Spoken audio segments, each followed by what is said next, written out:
Good morning, good afternoon, good evening. I'm Kishore Kapoor, a real estate closing attorney at Connecticut Real Estate Closing Attorneys. Welcome to our channel, where we'll be teaching you all things residential real estate and real estate law.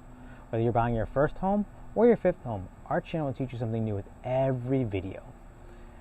So you find yourself in a situation where you can't close on your real estate contract? Well, don't worry. This typically happens. The deposit is returned to the buyer. A liquidated damages clause is an agreement between the buyer and the seller that specifies an amount of money to be paid to the seller if the buyer fails to close. In most, if not all, real estate contracts in Connecticut, this money is the deposit. So what type of contingencies are in our contracts?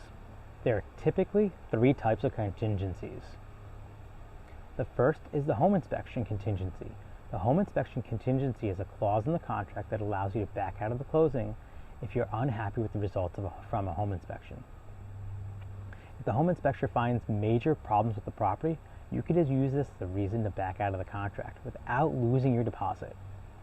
The second is the title search contingency. A title search is a review of the public records to make sure the person selling the home actually owns it and that there are no outstanding liens or other claims to the property.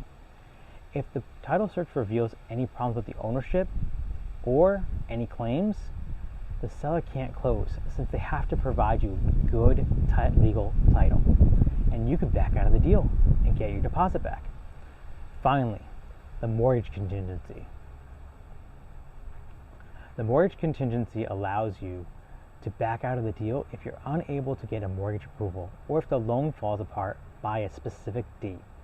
And the seller cannot force you to close if you can't get a mortgage, and you'll get your deposit back. So the last way to get your deposit back is if the seller just refuses to sell. And unfortunately, this happens at times. Since the seller is breaching his duty under the contract, you will get your deposit back and potentially some out-of-pocket expenses. So if you're worried about potentially losing your deposit, be sure to contact us with any questions or concerns, or if you're just looking for some basic legal advice.